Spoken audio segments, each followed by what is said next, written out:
I wake up to my friend's text message. The war has begun. It wasn't completely unexpected, yet I still found myself lost. For years, I have lived next to a problematic, ambitious neighbor. For the past 8 years, my country's eastern region has been involved in armed conflict. For weeks, I have been reading news about Russia preparing an attack. Yet, I still haven't mentally prepared myself for it. War is something that happens to other countries. Iraq, Afghanistan, Syria. But no, not my homeland. Never mind. The day before the invasion, I beg my parents to go abroad. They refuse. They don't believe the war will begin. I find it challenging to persuade them, since I myself do not fully believe the nightmare will unravel. The conversation is getting out of hand. I'm losing it. My parents say they're going to stay in their home country. There is no need to flee. At 5 a.m., the bombing in Kyiv begins, just like in 1941. From that moment on, I can't sleep peacefully, and I won't for a long time. No, I'm not in Kyiv. I have been living outside of Ukraine for a long time, but my senses are heightened, as if I were there. Ambulance sirens become more frequent, and any pops sound like gunshots. I no longer feel a sense of security. I no longer feel safe. I talk on the phone for hours with my parents, thankful that I can reach them. For now, at least. I try to convince them to cross the border before it's too late. Come, and we will meet there, I say. Just stay with me in Europe, I invite. But they flat out refuse. They believe the nightmare will be over any day, and neither lurid smoke, nor heart-rending sirens, nor low-flying aircraft can convince them otherwise. I am angry at them, at their naivety and irresponsibility. I am being the bad cop, threatening their present and future if they stay. I use examples from history books to illustrate their possible fate. Looting, genocide, and camps are not fruits of my imagination. They're facts that happened in human history, and recent history at that. I may be overreacting, but there is a war going on, and it's better to be prepared for the war's outcome than to be guided by unfounded optimism. I caution my parents that they may end up homeless and without food. Nevertheless, they don't change their minds. What does change, however, is my life. Those carefree weekdays with their recurring question, what to have for lunch, are replaced by endless days filled with questions about what city is under siege and what may or may not happen. Every minute of every day is filled with reading and watching the news. Trying to keep up with everything that is happening in Ukraine, I am overwhelmed by the conflicting narratives. Foreign media outlets predict the fall of Ukraine any day now and express concern over the global economy. Ukrainian media promotes the patriotic spirit and stresses that Ukraine has the upper hand. Russian media declares that Ukraine must be liberated from the neo-Nazis and that Russia is succeeding in its mission. The Kremlin narrative sickens me, and I start to feel a deep hatred that I never thought I had the capacity to feel. Kyiv is under attack. There's so little I can do to help my country and my loved ones. My aunt and cousin who live in the capital are now sleeping in the subway. For them, it's too late to leave. Kyiv is surrendered. As for my parents, they stubbornly don't want to leave, even though they still have the chance. Helpless, I keep refreshing my Twitter feed to keep up with the non-stop terror. Reading Ukrainian journalists makes me feel ashamed of myself. I see that I do not share the upbeat spirit among most Ukrainians. I don't place high hopes in the power of Ukraine's army. The other day I saw a chart comparing Russian and Ukrainian militaries, and the 10x gap in size and power broke my resolve. On the second night of the war, I fall asleep thinking that I will wake up and see Kyiv fallen. But it hasn't. Miraculously, the capital is holding on. I feel an incredible sense of pride. Even though I wish the armies would lay down their weapons sooner rather than later, regardless of the outcome, I am spellbound to see how the spirit of patriotism among my fellow citizens foils the enemy's evil plans. Am I becoming patriotic? I don't tell anyone, but deep inside, in that corner of my soul that is damp, smelly, and disgusting, I want Kiev to fall as quickly as possible to minimize human losses on both sides of the conflict. After all, every soldier is a human being who has a right to live. This precious, rare gift other humans can so easily take away, and for what? More land?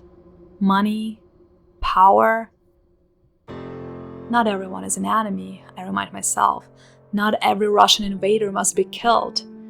But the world order doesn't ask for my opinion. The number of fatalities is currently growing. 1,000, 2,000, 4,000 people. What are those numbers but digits? Just bleak, soulless numbers that paradoxically disturb less with each new zero added. More casualties are starting to be reported among the civil population, including kids. Now I'm changing my views on Russian soldiers. Those brainwashed killing machines who may as well be dead since they seem to be dead on the inside. It's another lengthy phone call with my parents. I keep pushing. The window of opportunity is closing as the Russian army advances from the south, so if they wish to go, they must go now. I'm euphoric to hear the hesitation in my parents' response. They begin to see the war for what it is: death and devastation. However, they have one more argument left, which, unlike the dozen previous ones, I can't beat. My grandmother is in poor health and cannot be transported. To leave her behind is out of the question. Of course it is. Neither my parents nor I can even entertain the idea of abandoning our beloved grandma. Maybe I can persuade her to change her mind by talking to her, but her tone is peremptory. She says she won't go anywhere, even if she was dragged and forced into the car. She wants to be buried next to her husband, my grandfather. I have already purchased a plot in the cemetery next to his grave, she says. I can't object, so I capitulate. But the conversation doesn't end. I can't hang up. There's so much more to say, so much more to do. I talk to my parents to make sure there's enough water, food, gasoline, cash, and medicine stored. Off the phone, when the emotional shock is settled, my rationality awakens to make me even more disgusted with myself. I start counting gains and losses, which will make me feel ashamed for the rest of my life, and I already know this.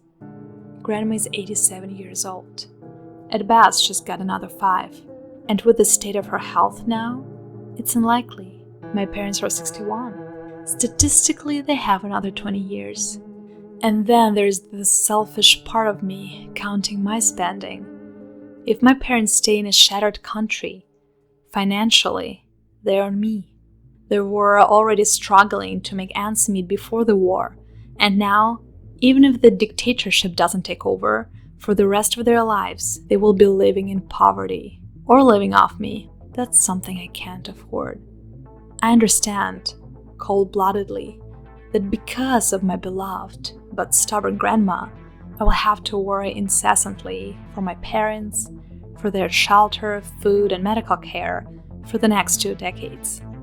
And what if the Iron Curtain comes back up? I read the news. I see that the process has already begun. Sanctions against Russia make it isolated from the world. If Kiev falls, the borders are closed and I can't even send money. And a new thought arises that has no place in our age of connectivity, but it's not as impossible as it would have been 4 days ago. I may never see my parents again. How can she not see it? How can grandma be so selfish and not want safety and betterment for her family, for her granddaughter? But no, I can't be angry with her. I am no better. And no, I won't share those cold-blooded calculations with my parents. I wouldn't leave my grandma, of course not. No one leaves grandma. We're all just waiting for tomorrow. Every tomorrow is a hope for peace, for an end to the war. But so far, there has only been bad news. Thousands of soldiers killed, hundreds of civilians injured, dozens of cities bombed. I watch a video of a burning oil depot that looks like an atomic bomb explosion. I read a CNN update that a convoy of 500 tanks is moving towards Ukraine from the border with Russia, that the Russian Federation may use thermobaric weapons against Ukraine. My body is shaking, my mind is darkened, and I no longer have the strength or the sense to make plans for escape for my family. And this helplessness of mine shatters all remaining illusions about the stability and justice of the world. All that remains is to call my relatives and revel in their voices, lively, optimistic, and cheerful. They vigorously declare that they have prepared a basement where they will seek shelter if necessary, that they volunteer to help their army with provisions, that residents make Molotov cocktails en masse, and everyone is united for a cause. I am proud of them, proud of my army, proud of my people. However, this sense of pride does not override the sense of despair and fear that now relentlessly dominates my present. Every day becomes a fight for the physical survival of my family and for the mental survival of all of us. Now more than ever, I realize just how much I don't know what tomorrow holds, or the very next hour. Will a bomb fall on my parents' house?